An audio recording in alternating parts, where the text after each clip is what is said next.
Ces 3 features de Copilot me font gagner des heures et il faut à tout prix que je te les partage pour que tu puisses les utiliser. Il faut savoir que Copilot a énormément évolué depuis sa création et il ne faut pas rester bloqué dans le passé. On va voir ces 3 features qui peuvent vraiment t'aider dans ton quotidien. C'est parti. La première feature, c'est un raccourci clavier super simple qui te permet de directement parler avec Copilot. Je vais te montrer des exemples assez bateaux, mais il peut faire beaucoup de choses. Par exemple, ici, j'ai un composant React qui prend des props de manière inline. Et si j'aimerais bien créer un type séparé, je peux sélectionner ma ligne, taper sur le raccourci Commande I ou Ctrl I sur Windows et tu vas voir que ça va m'afficher un menu où je vais pouvoir parler avec Copilot. Et là, je peux lui dire, par exemple, Create a separate type for the course card props. J'appuie sur Enter et là, il va venir récupérer le source code et tu vois qu'il réécrit, tu vois qu'il a réécrit en live là, uniquement la partie que je lui ai demandé. Et donc là, il a réécrit ça. Je vais pouvoir voir les modifications, du coup, comparer ce qu'il a fait par rapport à ce qu'il y avait avant avec le magnifique éditeur. Tu vois que là, il a bien nommé mon type en fonction de ce que j'ai fait. Et là, moi, je peux dire accept ou discard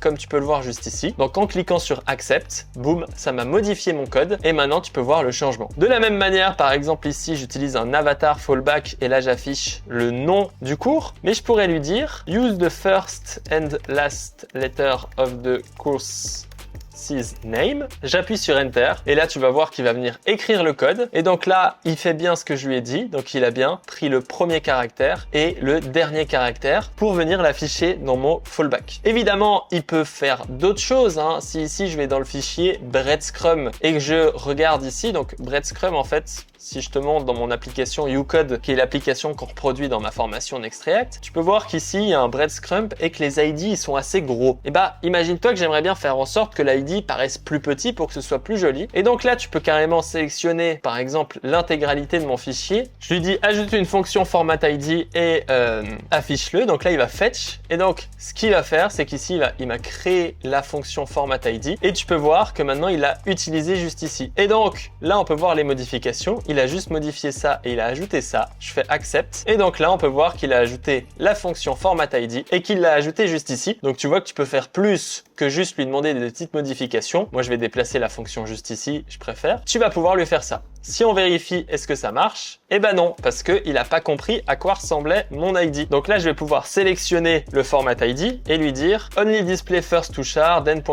then to char. Et donc là, il a affiché ceci comme ça. On a modifié la fonction format ID et maintenant, tu vois que ça fait ceci. Donc tu vas vraiment pouvoir communiquer avec GitHub Copilot et c'est une première feature très intéressante. La deuxième feature, c'est directement un chat. Au lieu de passer par ChatGPT et devoir payer la subscription premium, si tu as déjà Copilot gratuitement ou si tu payes $10, tu vas pouvoir utiliser le chat.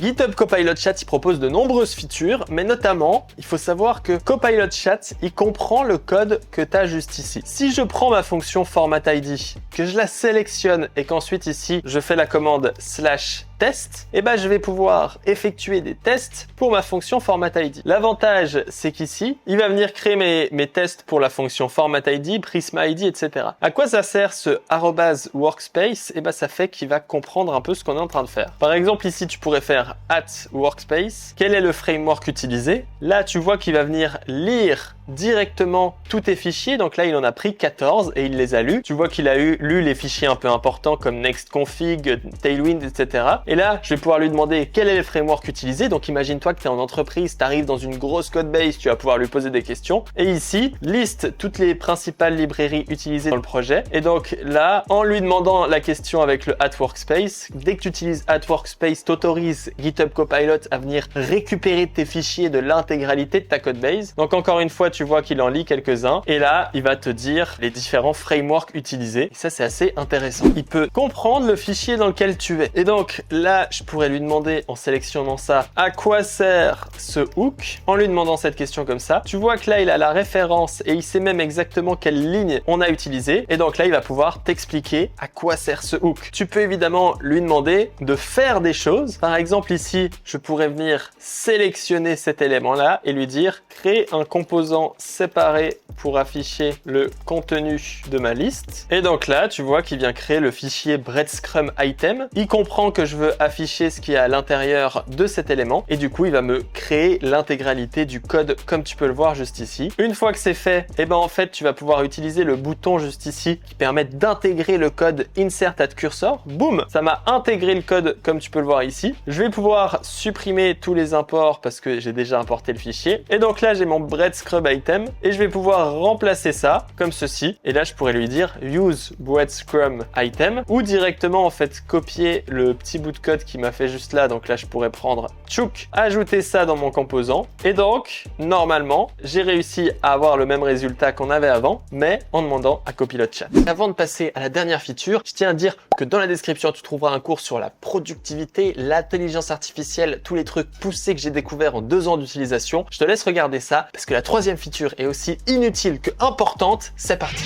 Maintenant qu'on a fait des modifications dans notre codebase, on va vouloir les commits. Et ils ont rajouté un nouveau bouton qui vont satisfaire tous les flemmards. C'est que là, je vais pouvoir lui dire, par exemple, que j'ai envie d'ajouter course card, comme ceci. Je vais venir l'ajouter et je vais définir le commit que j'ai envie de faire. Pour faire ça, je vais utiliser ce bouton pour qu'il génère le commit message. Et donc là, il me dit refactor course case component to display course image and name initial. Et donc là, tu vois que c'est exactement ce que j'ai fait. Donc là, je pourrais commit cet élément-là comme je viens de le faire. Et là, imagine-toi que tu veux créer un deuxième commit pour cet élément avec tout ce qu'on a fait depuis le début. Tu l'ajoutes et encore une fois, tu cliques sur le bouton magique juste ici et tu vas voir la magie en action. Quand je clique ici, ça génère refactor breadcrumb component to use breadcrumb item subcomponent. Et là, tu commit et ça fait ton commit message automatiquement. Et donc ça, c'est la dernière feature que je ne vous conseille pas d'utiliser en entreprise parce que le but d'un commit message, c'est d'être plus descriptif. Mais pour tes petites applications, bah écoute, entre écrire fixe dans tous tes commits ou écrire un message qui est un peu bullshit généré par intelligence artificielle, je trouve que c'est un usage assez intelligent et intéressant de l'intelligence artificielle. Voici pour toutes ces features sur Copilot. N'hésite pas à exploser le bouton like et me dire ta technique préférée dans les commentaires et en venant mitrailler ton clavier comme ça.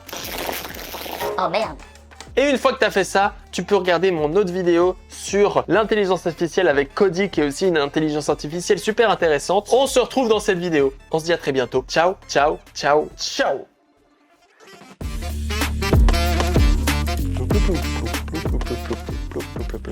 Si tu vois cette partie de la vidéo, c'est que tu es allé jusqu'à la fin. Donc commente patate douce dans les commentaires.